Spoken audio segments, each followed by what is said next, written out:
श्रीलक्ष्मीनारायणकवचं श्रीगणेशाय नमः। श्रीभैरव उवाच अधुना देवी वक्ष्यामि लक्ष्मीनारायणस्य ते कवचं मन्त्रगर्भं च वज्रपञ्जरकाख्यया।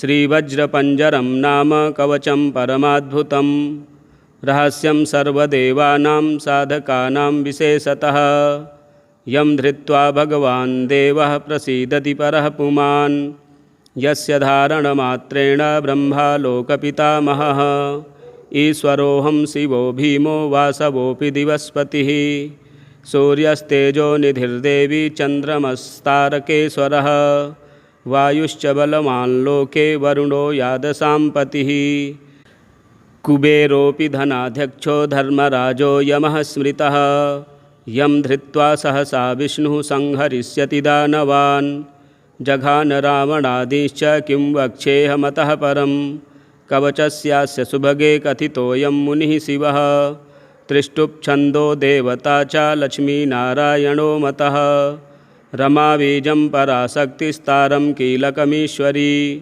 भोगापवर्गसिद्ध्यर्थं विनियोग इति स्मृतः। ॐ अस्य श्रीलक्ष्मीनारायणकवचस्य शिवऋषिः त्रिष्टुप्छन्दः श्रीलक्ष्मीनारायणदेवता श्रीं बीजं ह्रीं शक्तिः ॐ कीलकं भोगापवर्गसिद्ध्यर्थे पाठे विनियोगः। अथ ध्यानम्। पूर्णेन्दुवदनं पीतवसनं कमलासनं लक्ष्म्याश्रितं चतुर्बाहुं लक्ष्मीनारायणं भजे। अथ कवचम्। ॐ वासुदेवोऽवतु मे मस्तकं सशिरोरुहं ह्रीं ललाटं सदा पातु लक्ष्मीविष्णुः समन्ततः हसौः नेत्रे वता लक्ष्मी गोविन्दो जगतां पतिः ह्रीं नासां सर्वदा पातु लक्ष्मीदामोदरः प्रभुः श्रीं मुखं सततं पातु देवो लक्ष्मीत्रिविक्रमः लक्ष्मीकण्ठं सदा पातु देवो लक्ष्मीजनार्दनः नारायणाय बाहू मे पातु लक्ष्मीगदाग्रजः नमः पार्श्वौ सदा पातु लक्ष्मीनन्दैकनन्दनः अं आं इं ईं पातु वक्षो ॐ लक्ष्मीत्रिपुरेश्वरः ॐ ॐ ह्रीं ह्रीं पातु कुक्षिं हीं लक्ष्मीगरुडध्वजः ह्रीं ह्रीं ऐं ऐं पातु पृष्ठं हंसौः लक्ष्मीनृसिंहकः ॐ औं अं अः पातु नाभिं ह्रीं लक्ष्मीविष्टरस्रवः कं खं गं घं गुदं पातु श्रीं लक्ष्मीकैटभान्तकः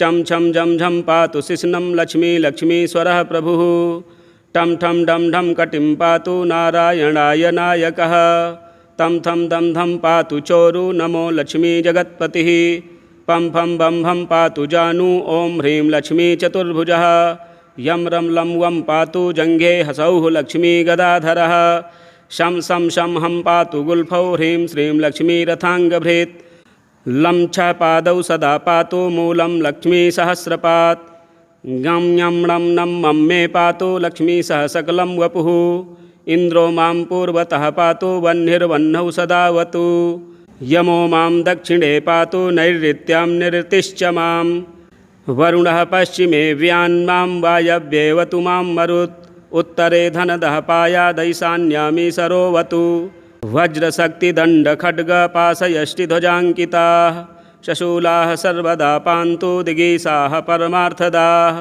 अनन्तः पात्वधो नित्यमूर्ध्वे ब्रह्मावताच्च मां दशदिक्षु सदा पातु लक्ष्मीनारायणप्रभुः प्रभाते पातु मां विष्णुर्मध्याह्ने वासुदेवकः दामोदरो वतात् सत्यं निषादौ नरसिंहकः संकर्षणो अर्धरात्रे व्यात्रभाते व्यात्रिविक्रमः अनिरुद्धः सर्वकालं विश्वक्सेनश्च सर्वतः रणे राजकुले द्यूते विवाते शत्रुसङ्कटे ॐ ह्रीं हसौः ह्रीं श्रीं मूलं लक्ष्मीनारायणोऽवतु ॐ ॐ ॐ रणराजचौररिपुतः पायाच्च मां केशवः ह्रीं ह्रीं हा हा हसौः हस हसौः वह्नेर्वतान्माधवः ह्रीं ह्रीं ह्रीं जलपर्वताग्निभयतः पायादनन्तो विभुः श्रीं श्रीं शशसाललं प्रतिदिनं लक्ष्मीधवः पातु माम् इतीदं कवचं दिव्यं वज्रपञ्जरकाभिधं लक्ष्मीनारायणस्येष्ठं चतुर्वर्गफलप्रदं सर्वसौभाग्यनिलयं सर्वसारस्वतप्रदं लक्ष्मीसंवननं तत्त्वं परमार्थरसायनं मन्त्रगर्भं जगत्सारं रहस्यं त्रिदिवौकसां दशावारं पठेद्रात्रौ रतान्ते वैष्णवोत्तमः स्वप्ने वरप्रदं पश्येल्लक्ष्मीनारायणं सुधीः त्रिसन्ध्यं यः पठेन्नित्यं कवचं मन्मुखोदितं स याति परमं धाम वैष्णवं वैष्णवेश्वरः महाचीनपदस्थोऽपि यः पठेदात्मचिन्तकः आनन्दपरितस्तूर्णं लभेद्मोक्षं ससाधकः गन्धाष्टकेन विलिखेद्द्रवौ भूर्जे जपन्मनुं पीतसूत्रेण संवेष्ट्य सौवर्णेनाथ वेष्टयेत् धारयेद्गुटिकां मूर्ध्नि लक्ष्मीनारायणं स्मरन् रणे रिपुन् विजित्यासु कल्याणी गृहमाविशेत् वन्ध्या वा काकवन्ध्या वा मृतवत्सा चयाङ्गना सा बध्नीयान् कण्ठदेशे लभेत् पुत्रांश्चिरायुषः गुरुपदे सतो धृत्वा गुरुं ध्यात्वा मनुं जपन् वर्णलक्षपुरश्चर्याफलमाप्नोति साधकः बहुनोक्तेन किं देवी कवचस्यास्य पार्वती विनानेन न सिद्धिः स्यान्मन्त्रस्यास्य महेश्वरी सर्वागमरहस्याढ्यं तत्त्वात् तत्त्वं परात् परम् अभक्ताय न दातव्यं कुचैलाय दुरात्मने दीक्षिताय कुलीनाय स्वशिष्याय महात्मने महाचीनपदस्थाय दातव्यं कवचोत्तमं गुह्यं गोप्यं महादेवी लक्ष्मीनारायणप्रियं वज्रपञ्जरकं वर्म गोपनीयं स्वयोनिवत् वज्रपञ्जरकं वर्म गोपनीयं स्वयोनिवत् श्रीगणेशाय नमः। श्रीभैरव उवाच अधुना देवी वक्ष्यामि लक्ष्मीनारायणस्य ते कवचं मन्त्रगर्भं च वज्रपञ्जरकाख्यया श्रीवज्रपञ्जरं नाम कवचं परमाद्भुतं रहस्यं सर्वदेवानां साधकानां विशेषतः यं धृत्वा भगवान् देवः प्रसीदति परः पुमान् यस्य धारणमात्रेण ब्रह्मा लोकपितामहः ईश्वरोऽहं शिवो भीमो वासवोऽपि दिवस्पतिः सूर्यस्तेजो निधिर्देवी चन्द्रमस्तारकेश्वरः वायुश्च बलवान् लोके वरुणो यादसाम्पतिः कुबेरोऽपि धनाध्यक्षो धर्मराजो यमः स्मृतः यं धृत्वा सहसा विष्णुः संहरिष्यति दानवान् जघान रावणादिश्च किं वक्ष्येऽहमतः परं कवचस्यास्य सुभगे कथितोऽयं मुनिः शिवः त्रिष्टुप्छन्दो देवता च लक्ष्मीनारायणो मतः रमाबीजं पराशक्तिस्तारं कीलकमीश्वरी भोगापवर्गसिद्ध्यर्थं विनियोग इति स्मृतः ॐ अस्य श्रीलक्ष्मीनारायणकवचस्य शिवऋषिः त्रिष्टुप्छन्दः श्रीलक्ष्मीनारायणदेवता श्रीं बीजं ह्रीं शक्तिः ॐ कीलकं भोगापवर्गसिद्ध्यर्थे पाठे विनियोगः अथ ध्यानम् पूर्णेन्दुवदनं पीतवसनं कमलासनं लक्ष्म्याश्रितं चतुर्बाहुं लक्ष्मीनारायणं भजे अथ कवचम् ॐ वासुदेवोऽवतु मे मस्तकं सशिरोरुहं ह्रीं ललाटं सदा पातु लक्ष्मीविष्णुः समन्ततः हसौः नेत्रेवता लक्ष्मी गोविन्दो जगतां पतिः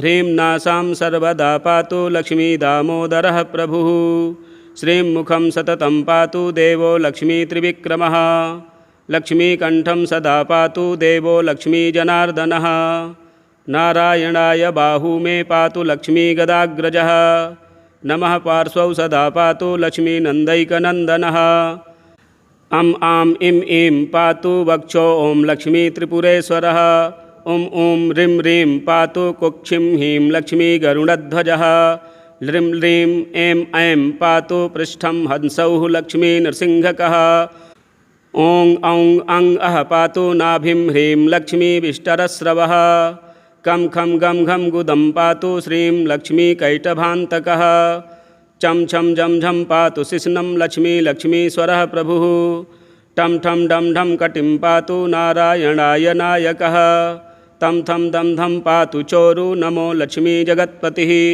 पं फं बं भं पातु जानू ॐ ह्रीं लक्ष्मी चतुर्भुजः यं रं लं वं पातु जङ्घे हसौः लक्ष्मी गदाधरः शं सं शं हं पातु गुल्फौ ह्रीं श्रीं लक्ष्मी रथाङ्गभृत् लं छ पादौ सदा पातु मूलं लक्ष्मी सहस्रपात् गं ञं णं नं मं मे पातु लक्ष्मी सह सकलं वपुः इन्द्रो मां पूर्वतः पातु वह्निर्वह्नौ सदावतु यमो मां दक्षिणे पातु नैऋत्यां निरृतिश्च मां वरुणः पश्चिमे व्यान्मां वायव्येवतु मां मरुत् उत्तरे धनदः पायादैशान्यामी सरोवतु वज्रशक्तिदण्डखड्गपाशयष्टिध्वजाङ्किताः शशूलाः सर्वदा पान्तु दिगीसाः परमार्थदाः अनन्तः पात्वधो नित्यमूर्ध्वे ब्रह्मावताच्च मां दशदिक्षु सदा पातु लक्ष्मीनारायणप्रभुः प्रभाते पातु मां विष्णुर्मध्याह्ने वासुदेवकः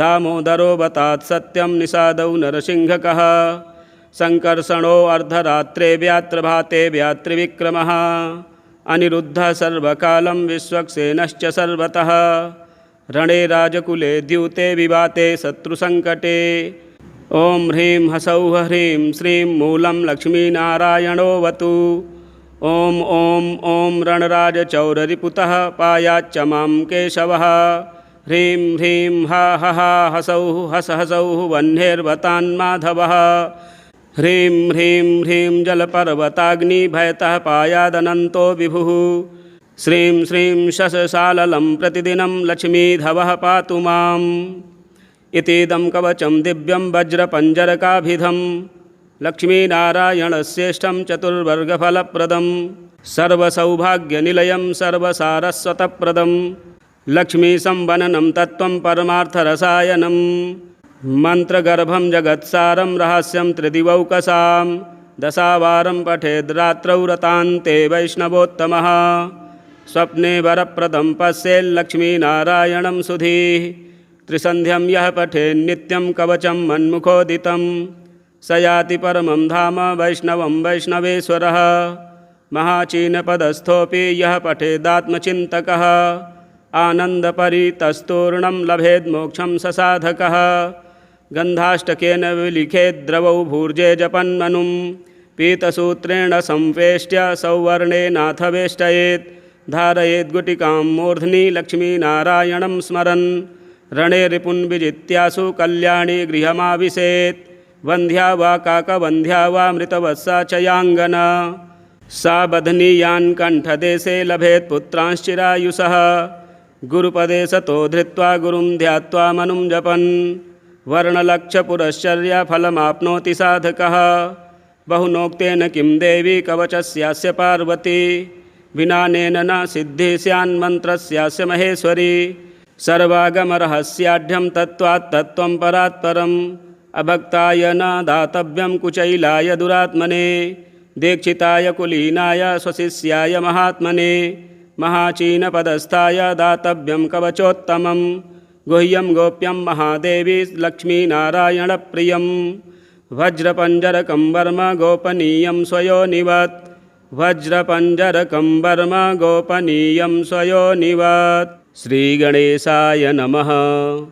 श्रीभैरव उवाच अधुना देवी वक्ष्यामि लक्ष्मीनारायणस्य ते कवचं मन्त्रगर्भं च वज्रपञ्जरकाख्यया श्रीवज्रपञ्जरं नाम कवचं परमाद्भुतं रहस्यं सर्वदेवानां साधकानां विशेषतः यं धृत्वा भगवान् देवः प्रसीदति परः पुमान् यस्य धारणमात्रेण ब्रह्मालोकपितामहः ईश्वरोऽहं शिवो भीमो वासवोऽपि दिवस्पतिः सूर्यस्तेजो निधिर्देवी चन्द्रमस्तारकेश्वरः वायुश्च बलवान् लोके वरुणो यादसाम्पतिः कुबेरोऽपि धनाध्यक्षो धर्मराजो यमः स्मृतः यं धृत्वा सहसा विष्णुः संहरिष्यति दानवान् जघान रावणादिश्च किं वक्ष्येऽहमतः परं कवचस्यास्य सुभगे कथितोऽयं मुनिः शिवः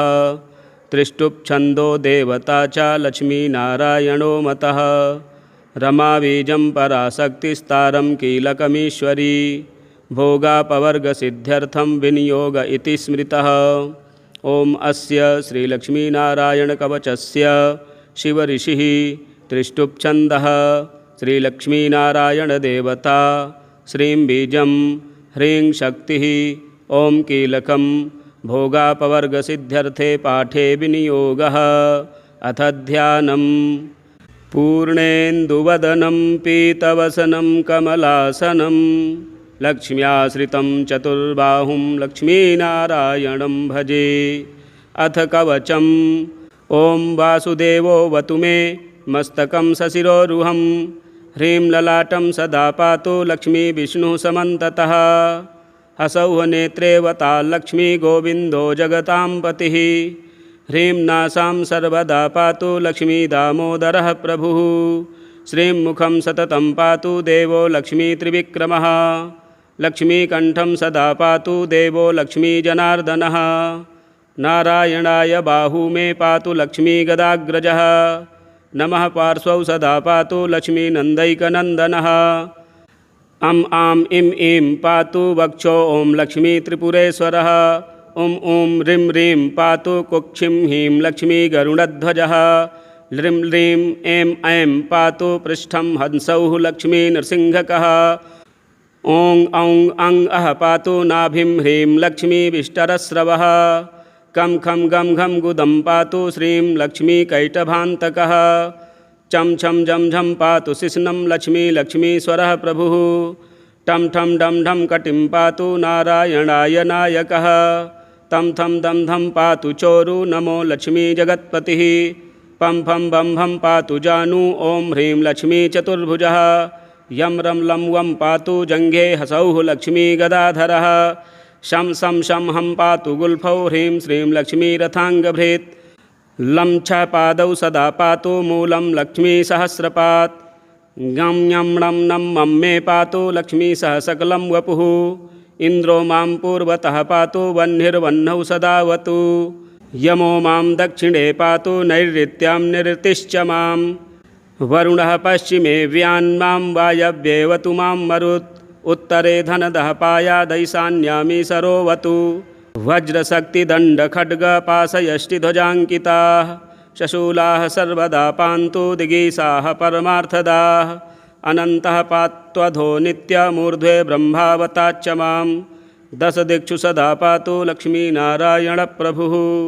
प्रभाते पातु मां विष्णुर्मध्याह्ने वासुदेवकः। दामोदरो वतात् सत्यं निषादौ नरसिंहकः। संकर्षणो अर्धरात्रे व्यात्रभाते व्यात्रिविक्रमः। अनिरुद्धः सर्वकालं विश्वक्सेनश्च सर्वतः। रणे राजकुले द्यूते विवाते शत्रुसङ्कटे। ॐ ह्रीं हसौः ह्रीं श्रीं मूलं लक्ष्मीनारायणोऽवतु। ॐ रणराजचौररिपुतः पायाच्च मां केशवः। ह्रीं ह्रीं हा हसौः हसौः वह्नेर्वतान्माधवः। ह्रीं ह्रीं ह्रीं जलपर्वताग्निभयतः पायादनन्तो विभुः। श्रीं श्रीं शशशाललं प्रतिदिनं लक्ष्मीधवः पातु माम्। इतीदं कवचं दिव्यं वज्रपञ्जरकाभिधं लक्ष्मीनारायणश्रेष्ठं चतुर्वर्गफलप्रदं सर्वसौभाग्यनिलयं सर्वसारस्वतप्रदं लक्ष्मीसंवननं तत्त्वं परमार्थरसायनं मन्त्रगर्भं जगत्सारं रहस्यं त्रिदिवौकसां दशावारं पठेद्रात्रौ रतान्ते वैष्णवोत्तमः। स्वप्ने वरप्रदं पश्येल्लक्ष्मीनारायणं सुधीः। त्रिसन्ध्यं यः पठेन्नित्यं कवचं मन्मुखोदितं स याति परमं धाम वैष्णवं वैष्णवेश्वरः। महाचीनपदस्थोऽपि यः पठेदात्मचिन्तकः आनन्दपरितस्तूर्णं लभेद्मोक्षं ससाधकः। गन्धाष्टकेन विलिखेद्द्रवौ भूर्जे जपन्मनुं पीतसूत्रेण संवेष्ट्य सौवर्णेनाथ वेष्टयेत्। धारयेद्गुटिकां मूर्ध्नि लक्ष्मीनारायणं स्मरन् रणे रिपुन् विजित्यासु कल्याणी गृहमाविशेत्। वन्ध्या वा काकवन्ध्या वा मृतवत्सा च याङ्गना सा बध्नीयान् कण्ठदेशे लभेत् पुत्रांश्चिरायुषः। गुरुपदे सतो धृत्वा गुरुं ध्यात्वा मनुं जपन् वर्णलक्ष्यपुरश्चर्याफलमाप्नोति साधकः। बहुनोक्तेन किं देवी कवचस्यास्य पार्वती, विनानेन न सिद्धिः स्यान्मन्त्रस्यास्य महेश्वरी। सर्वागमरहस्याढ्यं तत्त्वात् तत्त्वं परात् परम्, अभक्ताय न दातव्यं कुचैलाय दुरात्मने। दीक्षिताय कुलीनाय स्वशिष्याय महात्मने, महाचीनपदस्थाय दातव्यं कवचोत्तमं। गुह्यं गोप्यं महादेवी लक्ष्मीनारायणप्रियं, वज्रपञ्जरकं वर्म गोपनीयं स्वयोनिवत्। वज्रपञ्जरकं वर्म गोपनीयं स्वयोनिवत्। श्रीगणेशाय नमः। श्रीभैरव उवाच अधुना देवी वक्ष्यामि लक्ष्मीनारायणस्य ते, कवचं मन्त्रगर्भं च वज्रपञ्जरकाख्यया। श्रीवज्रपञ्जरं नाम कवचं परमाद्भुतं, रहस्यं सर्वदेवानां साधकानां विशेषतः। यं धृत्वा भगवान् देवः प्रसीदति परः पुमान्, यस्य धारणमात्रेण ब्रह्मा लोकपितामहः। ईश्वरोऽहं शिवो भीमो वासवोऽपि दिवस्पतिः, सूर्यस्तेजो निधिर्देवी चन्द्रमस्तारकेश्वरः। वायुश्च बलवान् लोके वरुणो यादसाम्पतिः, कुबेरोऽपि धनाध्यक्षो धर्मराजो यमः स्मृतः। यं धृत्वा सहसा विष्णुः संहरिष्यति दानवान्, जघान रावणादिश्च किं वक्ष्येऽहमतः परम्। कवचस्यास्य सुभगे कथितोऽयं मुनिः शिवः, त्रिष्टुप्छन्दो देवता च लक्ष्मीनारायणो मतः। रमाबीजं पराशक्तिस्तारं कीलकमीश्वरी, भोगापवर्गसिद्ध्यर्थं विनियोग इति स्मृतः। ॐ अस्य श्रीलक्ष्मीनारायणकवचस्य शिवऋषिः त्रिष्टुप्छन्दः, श्रीलक्ष्मीनारायणदेवता, श्रीं बीजं, ह्रीं शक्तिः, ॐ कीलकं। भोगापवर्गसिद्ध्यर्थे पाठे विनियोगः। अथ ध्यानम्। पूर्णेन्दुवदनं पीतवसनं कमलासनं, लक्ष्म्याश्रितं चतुर्बाहुं लक्ष्मीनारायणं भजे। अथ कवचम्। ॐ वासुदेवोऽवतु मे मस्तकं सशिरोरुहं, ह्रीं ललाटं सदा पातु लक्ष्मी विष्णुः समन्ततः। हसौः नेत्रेवता लक्ष्मी गोविन्दो जगतां पतिः, ह्रीं नासां सर्वदा पातु लक्ष्मी दामोदरः प्रभुः। श्रीं मुखं सततं पातु देवो लक्ष्मी त्रिविक्रमः, लक्ष्मीकण्ठं सदा पातु देवो लक्ष्मीजनार्दनः। नारायणाय बाहू मे पातु लक्ष्मीगदाग्रजः, नमः पार्श्वौ सदा पातु लक्ष्मीनन्दैकनन्दनः। आं इं ऐं पातु वक्षो ॐ लक्ष्मी त्रिपुरेश्वरः।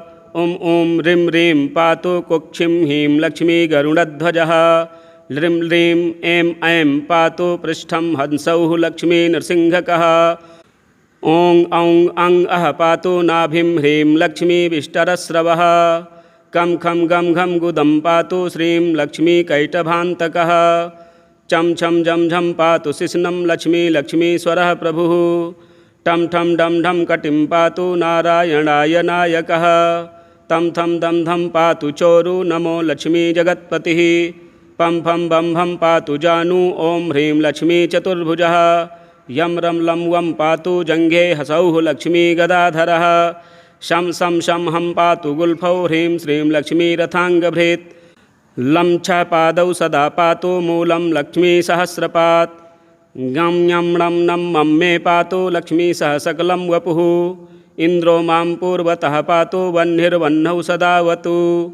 यमो मां दक्षिणे पातु नैऋत्यां निरृतिश्च मां। वरुणः पश्चिमे व्यान्मां वायव्येवतु मां मरुत्। उत्तरे धनदः पायादैशान्यामी सरोवतु। वज्रशक्तिदण्डखड्गपाशयष्टिध्वजाङ्किताः शशूलाः सर्वदा पान्तु दिगीसाः परमार्थदाः। अनन्तः पात्वधो नित्यमूर्ध्वे ब्रह्मावताच्च मां। दशदिक्षु सदा पातु लक्ष्मीनारायणप्रभुः। प्रभाते पातु मां विष्णुर्मध्याह्ने वासुदेवकः। दामोदरो वतात् सत्यं निषादौ नरसिंहकः। संकर्षणो अर्धरात्रे व्यात्रभाते व्यात्रिविक्रमः।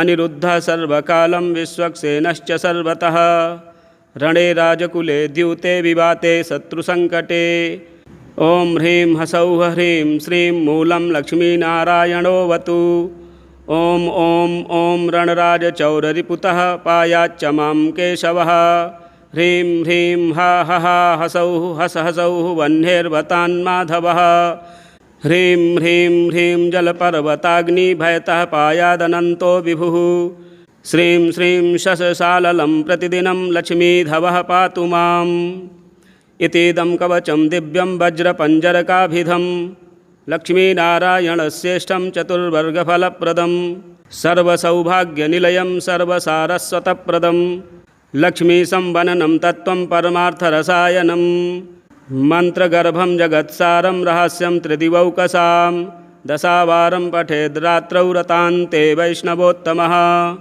स्वप्ने वरप्रदं पश्येल्लक्ष्मीनारायणं सुधीः त्रिसन्ध्यं यः पठेन्नित्यं कवचं मन्मुखोदितं स याति परमं धाम वैष्णवं वैष्णवेश्वरः महाचीनपदस्थोऽपि यः पठेदात्मचिन्तकः आनन्दपरितस्तूर्णं लभेद्मोक्षं स साधकः गन्धाष्टकेन विलिखेद्द्रवौ भूर्जे जपन्मनुं पीतसूत्रेण संवेष्ट्य सौवर्णेनाथ वेष्टयेत् धारयेद्गुटिकां मूर्ध्नि लक्ष्मीनारायणं स्मरन् रणे रिपुन् विजित्यासु कल्याणी गृहमाविशेत् वन्ध्या वा काकवन्ध्या वा मृतवत्सा च याङ्गना सा बध्नीयान् कण्ठदेशे लभेत् पुत्रांश्चिरायुषः गुरुपदे सतो धृत्वा गुरुं ध्यात्वा मनुं जपन् वर्णलक्षपुरश्चर्याफलमाप्नोति साधकः बहुनोक्तेन किं देवी कवचस्यास्य पार्वती विनानेन न सिद्धिः स्यान्मन्त्रस्यास्य महेश्वरी सर्वागमरहस्याढ्यं तत्त्वात् तत्त्वं परात् परम् अभक्ताय न दातव्यं कुचैलाय दुरात्मने दीक्षिताय कुलीनाय स्वशिष्याय महात्मने महाचीनपदस्थाय दातव्यं कवचोत्तमं गुह्यं गोप्यं महादेवी लक्ष्मीनारायणप्रियं वज्रपञ्जरकं वर्म गोपनीयं स्वयोनिवत् वज्रपञ्जरकं वर्म गोपनीयं स्वयोनिवत् श्रीगणेशाय नमः। श्रीभैरव उवाच अधुना देवी वक्ष्यामि लक्ष्मीनारायणस्य ते कवचं मन्त्रगर्भं च वज्रपञ्जरकाख्यया श्रीवज्रपञ्जरं नाम कवचं परमाद्भुतं रहस्यं सर्वदेवानां साधकानां विशेषतः यं धृत्वा भगवान् देवः प्रसीदति परः पुमान् यस्य धारणमात्रेण ब्रह्मालोकपितामहः ईश्वरोऽहं शिवो भीमो वासवोऽपि दिवस्पतिः सूर्यस्तेजो निधिर्देवी चन्द्रमस्तारकेश्वरः वायुश्च बलवान् लोके वरुणो यादसाम्पतिः कुबेरोऽपि धनाध्यक्षो धर्मराजो यमः स्मृतः यं धृत्वा सहसा विष्णुः संहरिष्यति दानवान् जघान रावणादिश्च किं वक्ष्येऽहमतः परं कवचस्यास्य सुभगे कथितोऽयं मुनिः शिवः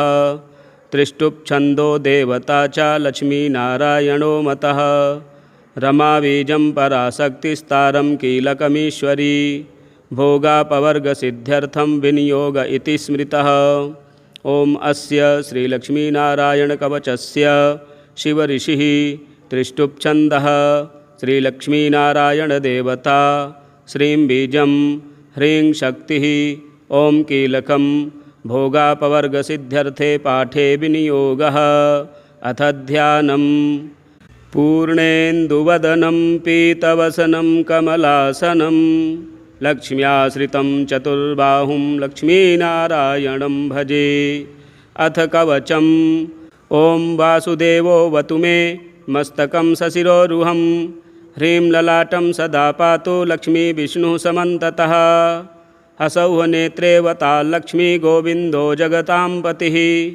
ह्रीं नासां सर्वदा पातु लक्ष्मी दामोदरः प्रभुः श्रीं मुखं सततं पातु देवो लक्ष्मी त्रिविक्रमः लक्ष्मीकण्ठं सदा पातु देवो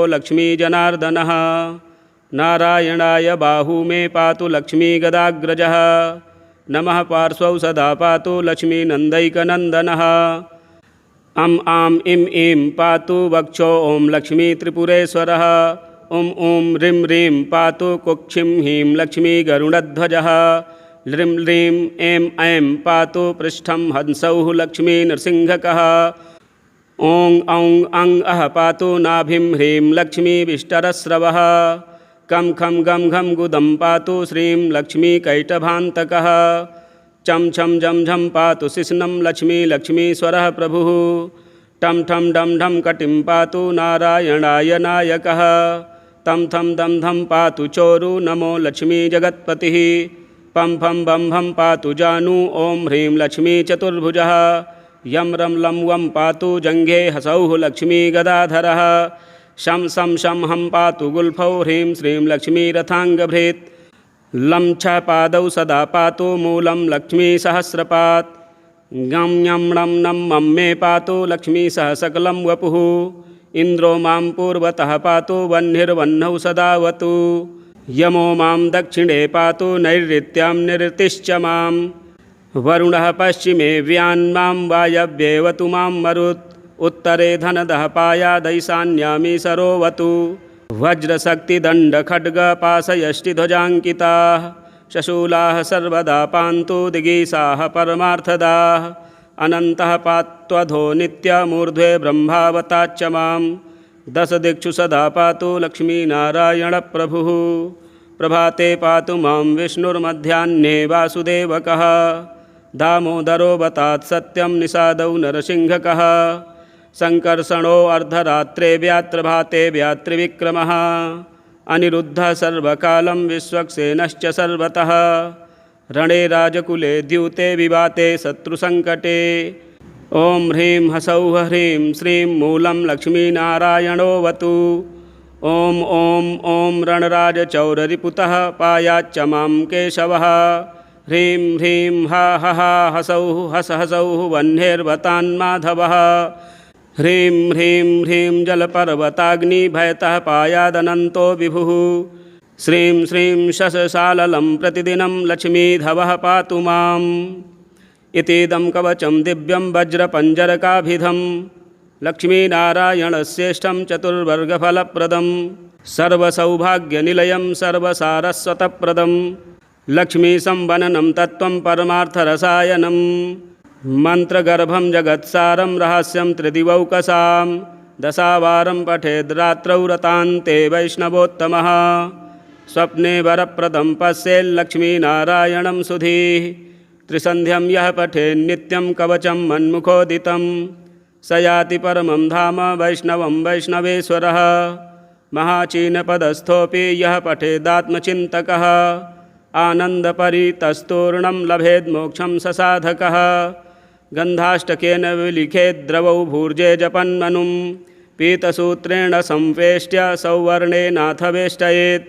धारयेद्गुटिकां मूर्ध्नि लक्ष्मीनारायणं स्मरन्। रणे रिपुन् विजित्यासु कल्याणी गृहमाविशेत्।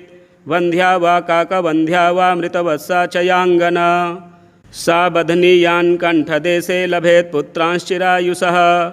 गुरुपदे सतो धृत्वा गुरुं ध्यात्वा मनुं जपन्। वर्णलक्षपुरश्चर्याफलमाप्नोति साधकः। बहुनोक्तेन किं देवी कवचस्यास्य पार्वती। विनानेन न सिद्धिः स्यान्मन्त्रस्यास्य महेश्वरी। सर्वागमरहस्याढ्यं तत्त्वात् तत्त्वं परात्परम्। अभक्ताय न दातव्यं कुचैलाय दुरात्मने। दीक्षिताय कुलीनाय स्वशिष्याय महात्मने। महाचीनपदस्थाय दातव्यं कवचोत्तमं। गुह्यं गोप्यं महादेवी लक्ष्मीनारायणप्रियं। वज्रपञ्जरकं वर्म गोपनीयं स्वयोनिवत्। वज्रपञ्जरकं वर्म गोपनीयं स्वयोनिवत्। श्रीगणेशाय नमः।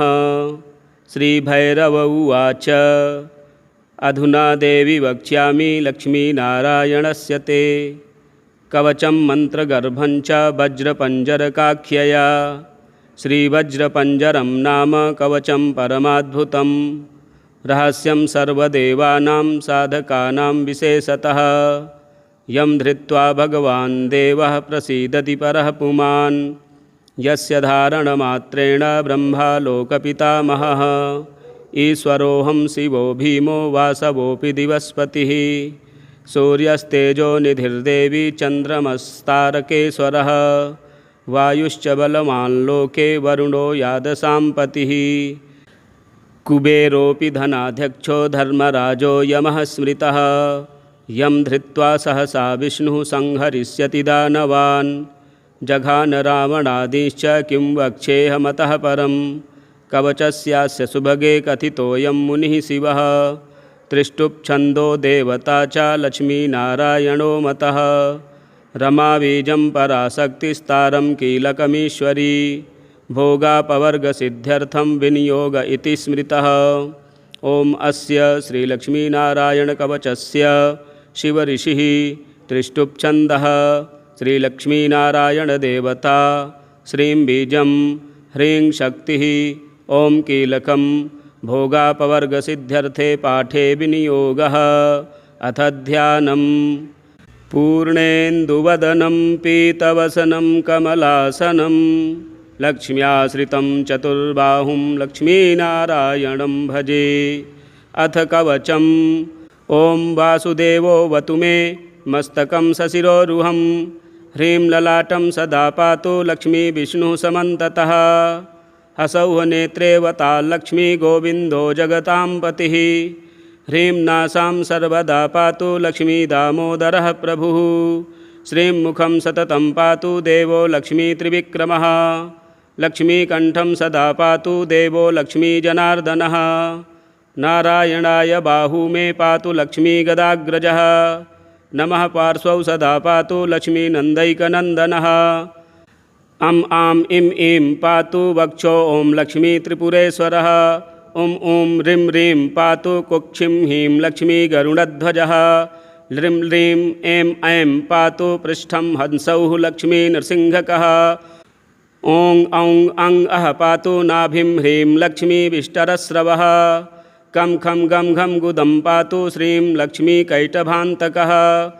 चं छं जं झं पातु शिश्नं लक्ष्मीश्वरः प्रभुः टं ठं डं ढं कटिं पातु नारायणाय नायकः तं थं दं धं पातु चोरु नमो लक्ष्मीजगत्पतिः पं फं बं भं पातु जानू ॐ ह्रीं लक्ष्मीचतुर्भुजः यं रं लं वं पातु जङ्घे हसौः लक्ष्मीगदाधरः शं सं शं हं पातु गुल्फौ ह्रीं श्रीं लक्ष्मीरथाङ्गभृत् लं छ पादौ सदा पातु मूलं लक्ष्मीसहस्रपात् गं ञं णं नं मं मे पातु लक्ष्मीसह सकलं वपुः इन्द्रो मां पूर्वतः पातु वह्निर्वह्नौ सदावतु यमो मां दक्षिणे पातु नैऋत्यां निरृतिश्च मां वरुणः पश्चिमे व्यान्मां वायव्येवतु मां मरुत् उत्तरे धनदः पायादैशान्यामी सरोवतु वज्रशक्तिदण्डखड्गपाशयष्टिध्वजाङ्किताः शशूलाः सर्वदा पान्तु दिगीसाः परमार्थदाः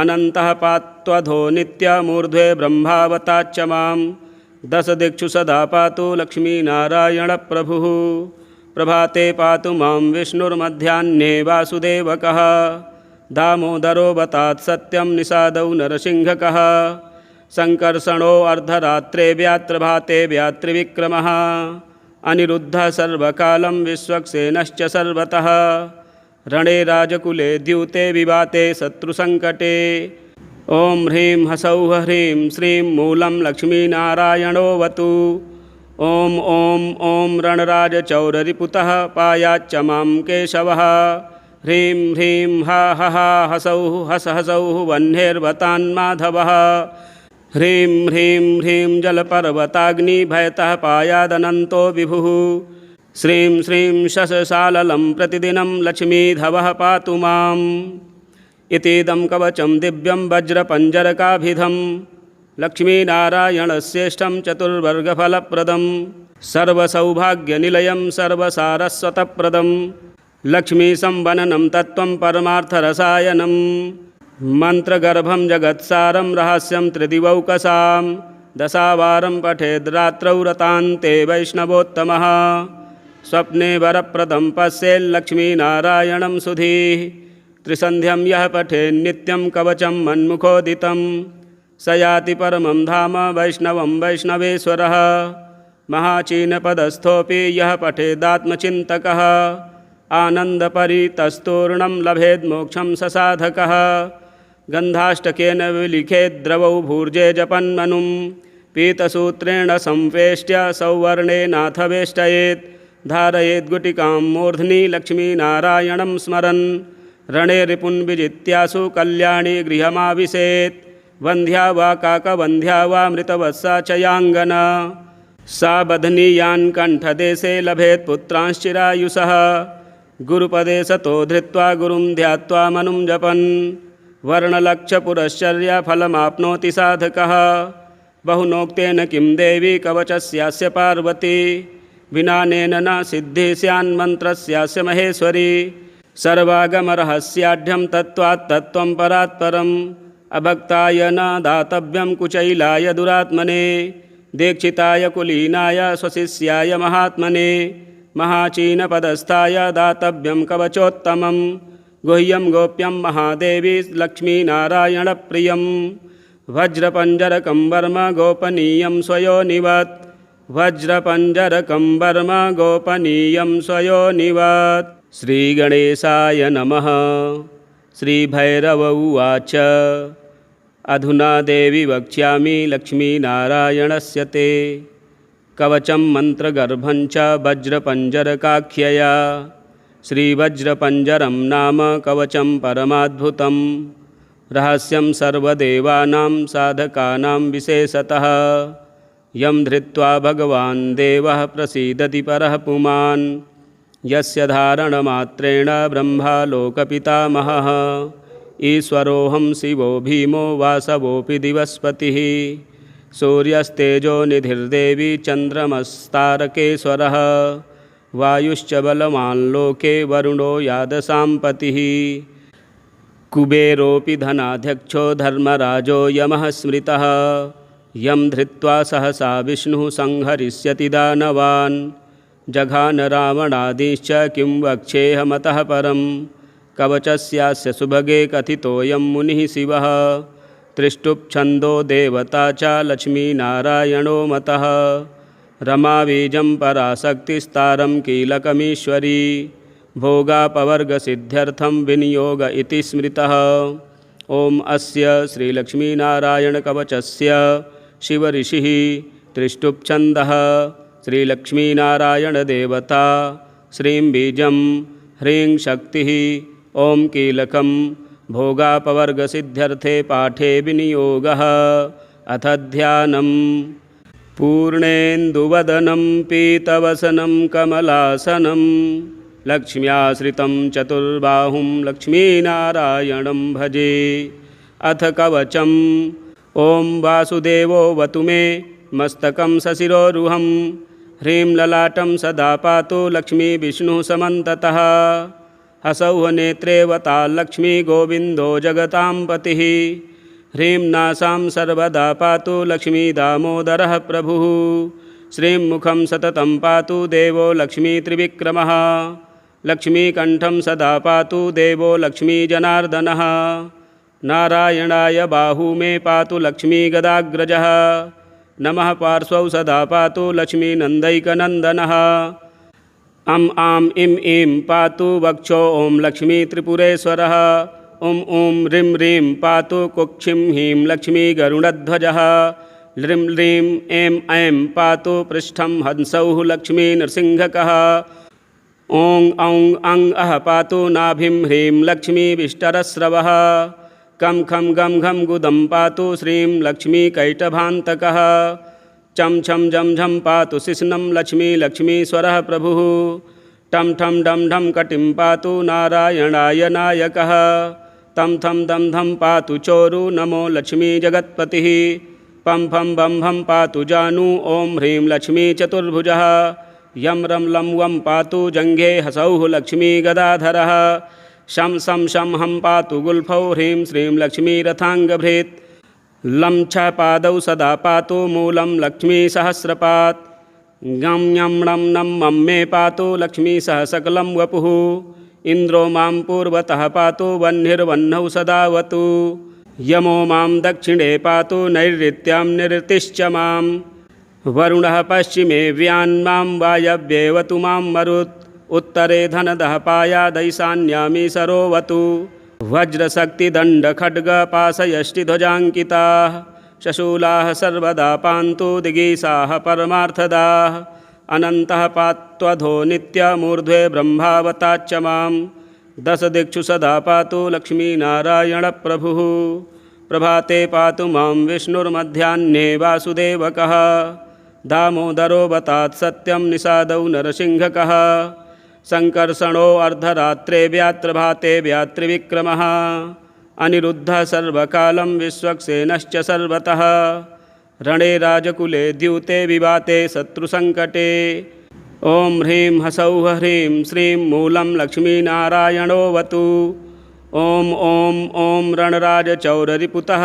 पायाच्च मां केशवः ह्रीं ह्रीं हा हा हसौः हस हसौः वह्नेर्वतान्माधवः ह्रीं ह्रीं ह्रीं जलपर्वताग्निभयतः पायादनन्तो विभुः श्रीं श्रीं शशसाललं प्रतिदिनं लक्ष्मीधवः पातु माम् इतीदं कवचं दिव्यं वज्रपञ्जरकाभिधं लक्ष्मीनारायणश्रेष्ठं चतुर्वर्गफलप्रदं सर्वसौभाग्यनिलयं सर्वसारस्वतप्रदं लक्ष्मीसंवननं तत्त्वं परमार्थरसायनं मन्त्रगर्भं जगत्सारं रहस्यं त्रिदिवौकसां दशावारं पठेद्रात्रौ रतान्ते वैष्णवोत्तमः स्वप्ने वरप्रदं पश्येल्लक्ष्मीनारायणं सुधीः त्रिसन्ध्यं यः पठेन्नित्यं कवचं मन्मुखोदितं स याति परमं धाम वैष्णवं वैष्णवेश्वरः महाचीनपदस्थोऽपि यः पठेदात्मचिन्तकः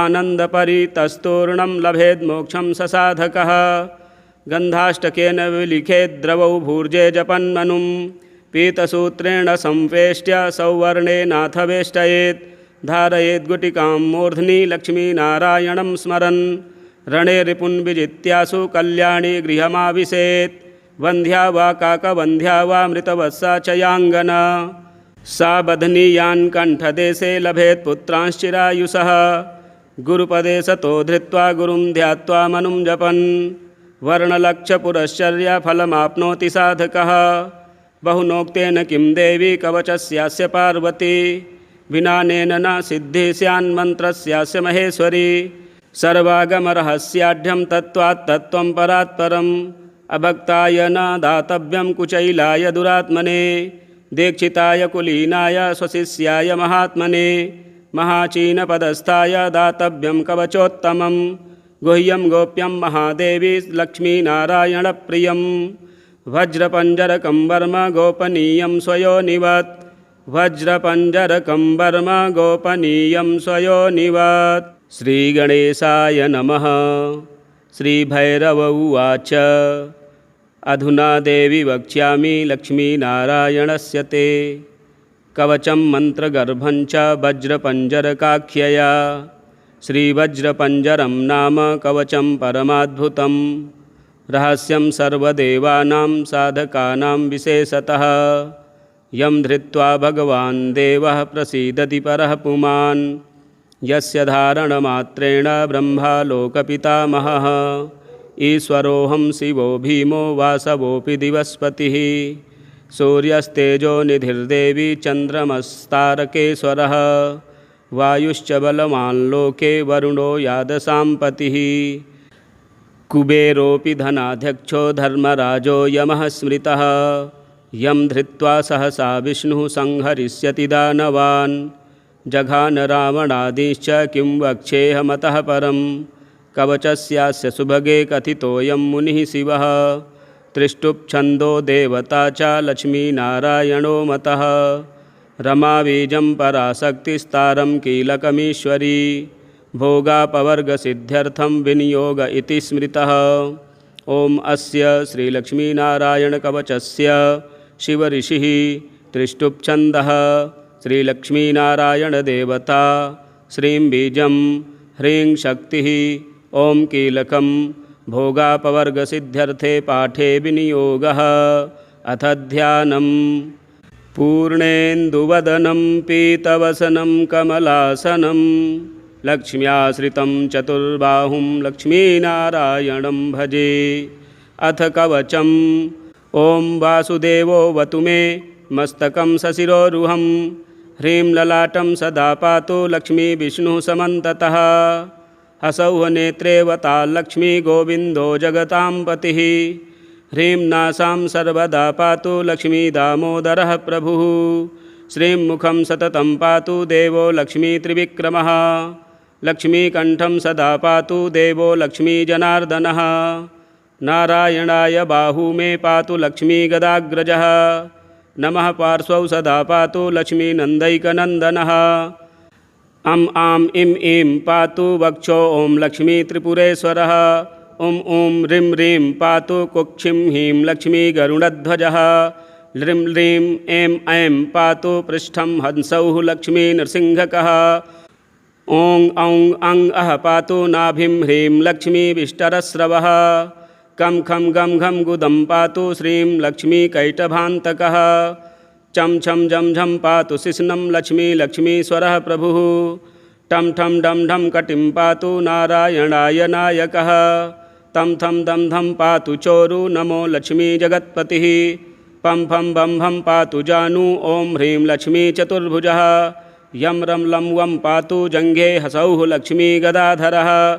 शं शं शं हं पातु गुल्फौ ह्रीं श्रीं लक्ष्मी रथाङ्गभृत्। लं छ पादौ सदा पातु मूलं लक्ष्मी सहस्रपात्। गं ञं णं नं मं मे पातु लक्ष्मी सह सकलं वपुः। इन्द्रो मां पूर्वतः पातु वह्निर्वह्नौ सदावतु। यमो मां दक्षिणे पातु नैऋत्यां निरृतिश्च मां। वरुणः पश्चिमे व्यान्मां वायव्येवतु मां मरुत्। उत्तरे धनदः पायादैशान्यामी सरोवतु। वज्रशक्तिदण्डखड्गपाशयष्टिध्वजाङ्किताः शशूलाः सर्वदा पान्तु दिगीसाः परमार्थदाः। अनन्तः पात्वधो नित्यमूर्ध्वे ब्रह्मावताच्च मां। दशदिक्षु सदा पातु लक्ष्मीनारायणप्रभुः। प्रभाते पातु मां विष्णुर्मध्याह्ने वासुदेवकः।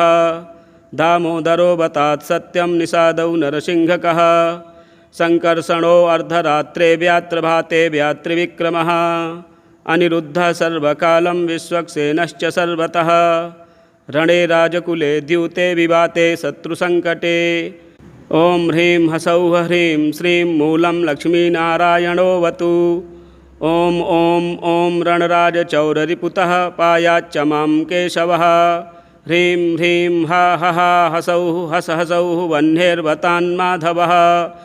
ह्रीं ह्रीं ह्रीं जलपर्वताग्निभयतः पायादनन्तो विभुः।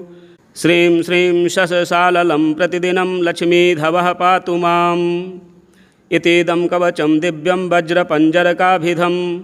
लक्ष्मीनारायणश्रेष्ठं चतुर्वर्गफलप्रदं। सर्वसौभाग्यनिलयं सर्वसारस्वतप्रदं। लक्ष्मीसंवननं तत्त्वं परमार्थरसायनं। मन्त्रगर्भं जगत्सारं रहस्यं त्रिदिवौकसां। दशावारं पठेद्रात्रौ रतान्ते वैष्णवोत्तमः। स्वप्ने वरप्रदं पश्येल्लक्ष्मीनारायणं सुधीः। त्रिसन्ध्यं यः पठेन्नित्यं कवचं मन्मुखोदितं। स याति परमं धाम वैष्णवं वैष्णवेश्वरः। महाचीनपदस्थोऽपि यः पठेदात्मचिन्तकः। आनन्दपरितस्तूर्णं लभेद्मोक्षं स साधकः। गन्धाष्टकेन विलिखेद्द्रवौ भूर्जे जपन्मनुं। पीतसूत्रेण संवेष्ट्य सौवर्णेनाथ वेष्टयेत्। धारयेद्गुटिकां मूर्ध्नि लक्ष्मीनारायणं स्मरन्। रणे रिपुन् विजित्यासु कल्याणी गृहमाविशेत्। वन्ध्या वा काकवन्ध्या वा मृतवत्सा च याङ्गना। सा बध्नीयान् कण्ठदेशे लभेत् पुत्रांश्चिरायुषः। गुरुपदे सतो धृत्वा गुरुं ध्यात्वा मनुं जपन्। वर्णलक्षपुरश्चर्याफलमाप्नोति साधकः। बहुनोक्तेन किं देवी कवचस्यास्य पार्वती।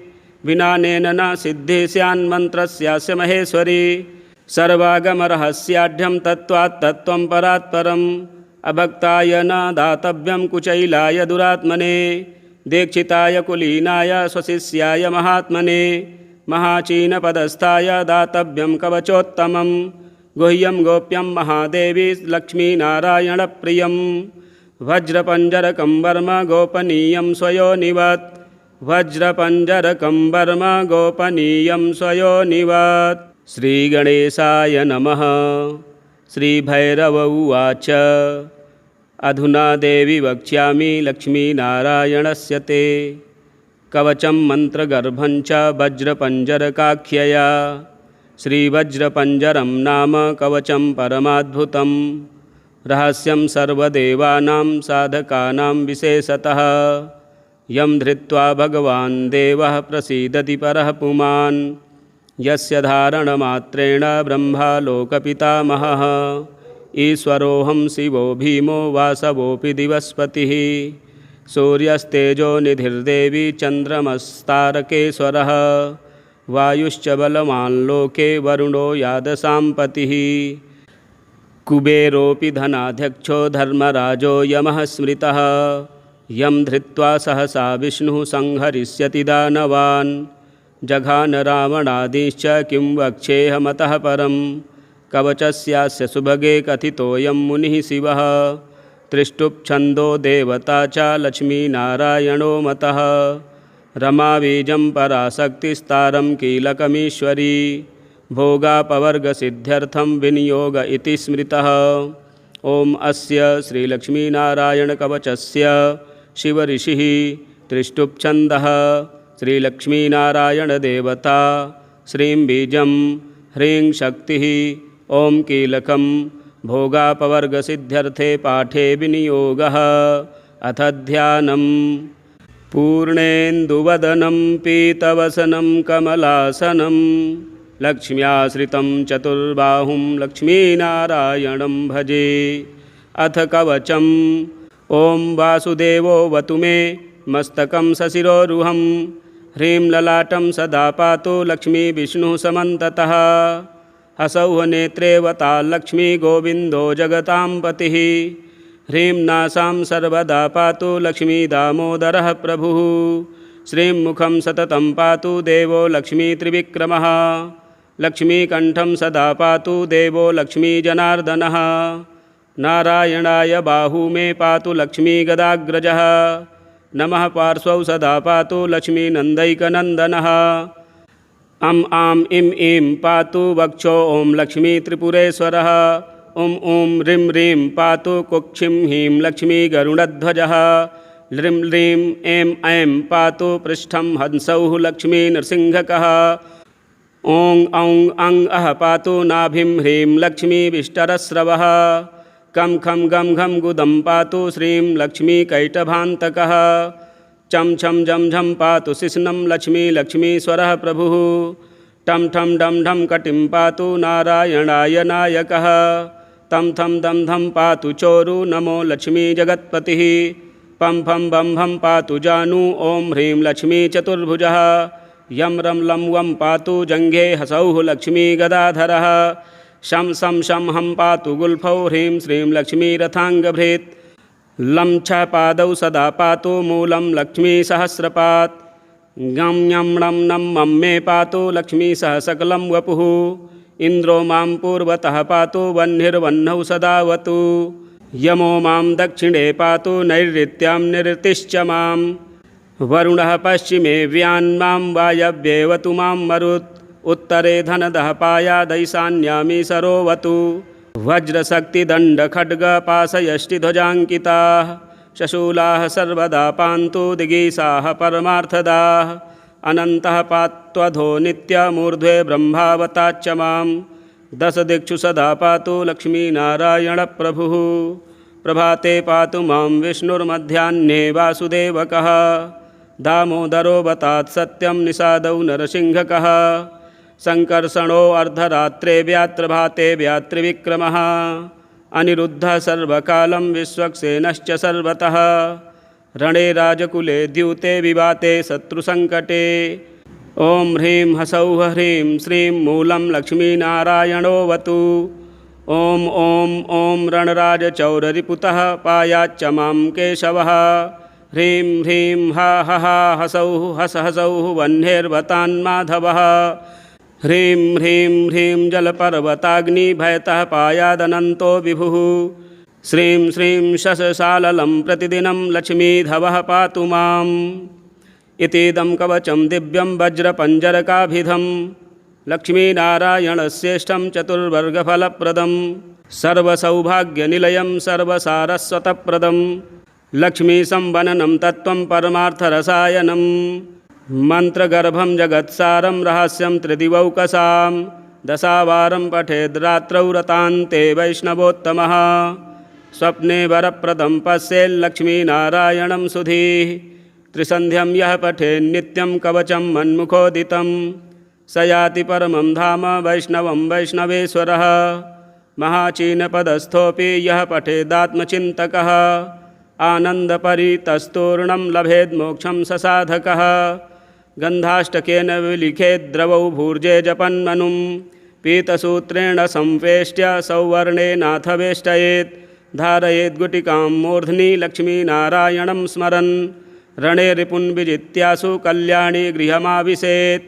वन्ध्या वा काकवन्ध्या वा मृतवत्सा च याङ्गना सा बध्नीयान् कण्ठदेशे लभेत् पुत्रांश्चिरायुषः गुरुपदे सतो धृत्वा गुरुं ध्यात्वा मनुं जपन् वर्णलक्षपुरश्चर्याफलमाप्नोति साधकः बहुनोक्तेन किं देवी कवचस्यास्य पार्वती विनानेन न सिद्धिः स्यान्मन्त्रस्यास्य महेश्वरी सर्वागमरहस्याढ्यं तत्त्वात् तत्त्वं परात् परम् अभक्ताय न दातव्यं कुचैलाय दुरात्मने दीक्षिताय कुलीनाय स्वशिष्याय महात्मने महाचीनपदस्थाय दातव्यं कवचोत्तमं गुह्यं गोप्यं महादेवी लक्ष्मीनारायणप्रियं वज्रपञ्जरकं वर्म गोपनीयं स्वयोनिवत् वज्रपञ्जरकं वर्म गोपनीयं स्वयोनिवत्। श्रीगणेशाय नमः। श्रीभैरव उवाच अधुना देवी वक्ष्यामि लक्ष्मीनारायणस्य ते कवचं मन्त्रगर्भं च वज्रपञ्जरकाख्यया श्रीवज्रपञ्जरं नाम कवचं परमाद्भुतं रहस्यं सर्वदेवानां साधकानां विशेषतः यं धृत्वा भगवान् देवः प्रसीदति परः पुमान् यस्य धारणमात्रेण ब्रह्मालोकपितामहः ईश्वरोऽहं शिवो भीमो वासवोऽपि दिवस्पतिः सूर्यस्तेजो निधिर्देवी चन्द्रमस्तारकेश्वरः वायुश्च बलवान् लोके वरुणो यादसाम्पतिः कुबेरोऽपि धनाध्यक्षो धर्मराजो यमः स्मृतः यं धृत्वा सहसा विष्णुः संहरिष्यति दानवान् जघान रावणादिश्च किं वक्ष्येऽहमतः परं कवचस्यास्य सुभगे कथितोऽयं मुनिः शिवः त्रिष्टुप्छन्दो देवता च लक्ष्मीनारायणो मतः रमाबीजं पराशक्तिस्तारं कीलकमीश्वरी भोगापवर्गसिद्ध्यर्थं विनियोग इति स्मृतः। ॐ अस्य श्रीलक्ष्मीनारायणकवचस्य शिवऋषिः त्रिष्टुप्छन्दः श्रीलक्ष्मीनारायणदेवता श्रीं बीजं ह्रीं शक्तिः ॐ कीलकं भोगापवर्गसिद्ध्यर्थे पाठे विनियोगः। अथ ध्यानम् पूर्णेन्दुवदनं पीतवसनं कमलासनं लक्ष्म्याश्रितं चतुर्बाहुं लक्ष्मीनारायणं भजे।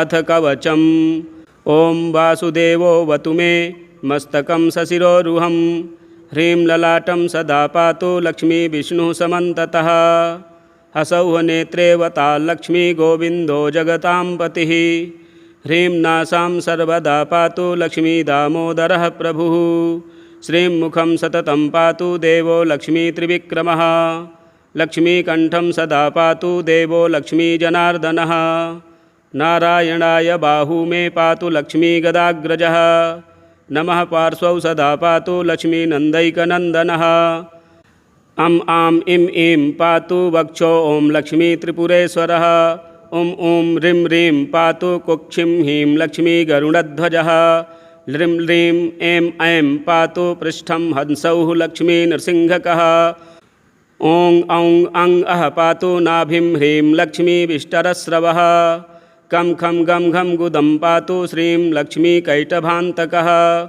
चं छं झं झं पातु शिश्नं लक्ष्मीश्वरः प्रभुः। टं ठं डं ढं कटिं पातु नारायणाय नायकः। तं थं दं धं पातु चोरु नमो लक्ष्मीजगत्पतिः। पं फं बं भं पातु जानू ॐ ह्रीं लक्ष्मीचतुर्भुजः। यं रं लं वं पातु जङ्घे हसौः लक्ष्मीगदाधरः। शं सं शं हं पातु गुल्फौ ह्रीं श्रीं लक्ष्मीरथाङ्गभृत्। लं छ पादौ सदा पातु मूलं लक्ष्मीसहस्रपात्। गं ञं णं नं मं मे पातु लक्ष्मीसह सकलं वपुः। इन्द्रो मां पूर्वतः पातु वह्निर्वह्नौ सदावतु। यमो मां दक्षिणे पातु नैऋत्यां निरृतिश्च मां।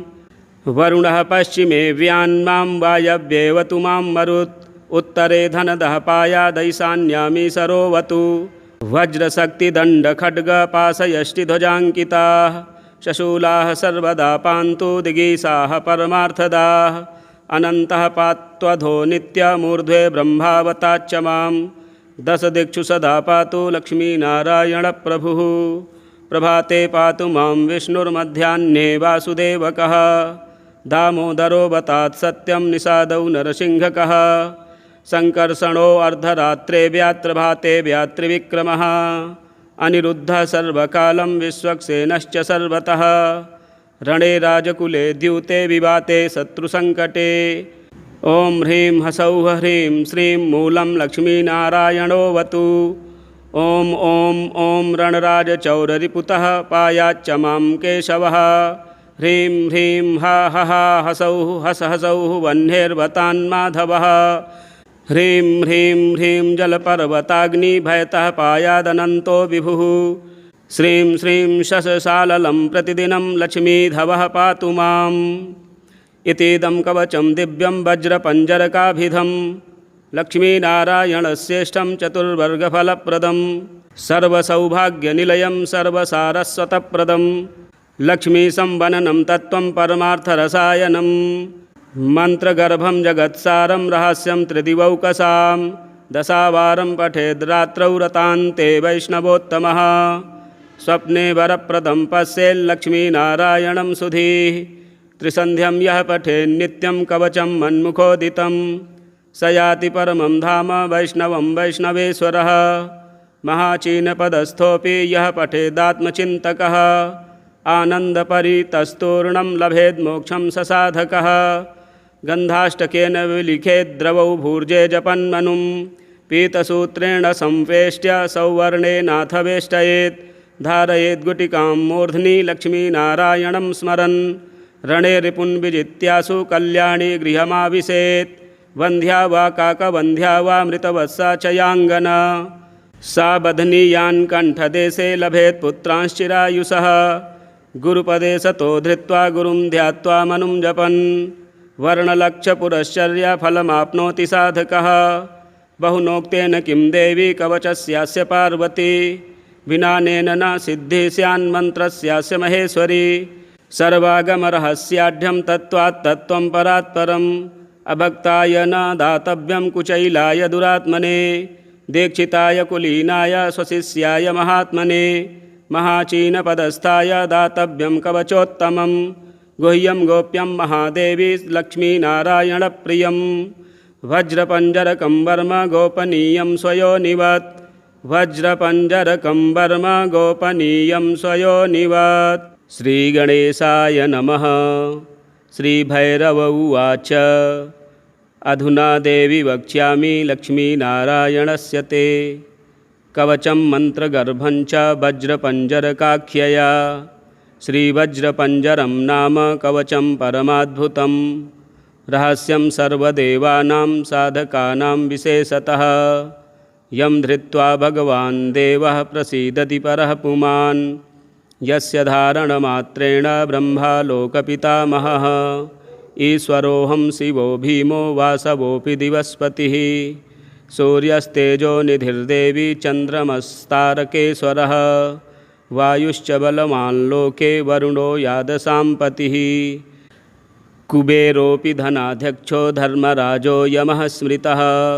यं धृत्वा सहसा विष्णुः संहरिष्यति दानवान्।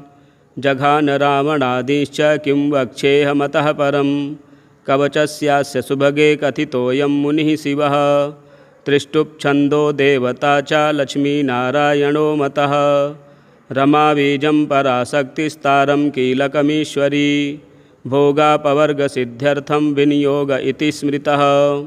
ओम अस्य श्रीलक्ष्मीनारायणकवचस्य शिवऋषिः त्रिष्टुप्छन्दः श्रीलक्ष्मीनारायणदेवता श्रीं बीजं ह्रीं शक्तिः ओं कीलकं भोगापवर्गसिद्ध्यर्थे पाठे विनियोगः।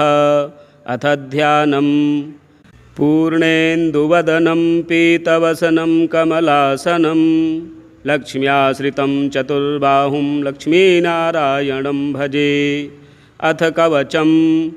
ॐ वासुदेवोऽवतु मे मस्तकं सशिरोरुहं ह्रीं ललाटं सदा पातु लक्ष्मीविष्णुः समन्ततः हसौः नेत्रे वता लक्ष्मी गोविन्दो जगतां पतिः ह्रीं नासां सर्वदा पातु लक्ष्मी दामोदरः प्रभुः श्रीं मुखं सततं पातु देवो लक्ष्मी त्रिविक्रमः लक्ष्मीकण्ठं सदा पातु देवो लक्ष्मीजनार्दनः नारायणाय बाहू मे पातु लक्ष्मीगदाग्रजः नमः पार्श्वौ सदा पातु लक्ष्मीनन्दैकनन्दनः अम् आम् इम् ईं पातु वक्षो ॐ लक्ष्मी त्रिपुरेश्वरः ॐ ॐ ह्रीं ह्रीं पातु कुक्षिं हीं लक्ष्मी गरुडध्वजः ह्रीं ह्रीं ऐं ऐं पातु पृष्ठं हंसौः लक्ष्मी नृसिंहकः ॐ औं अं अः पातु नाभिं ह्रीं लक्ष्मी विष्टरस्रवः कं खं गं घं गुदं पातु श्रीं लक्ष्मी कैटभान्तकः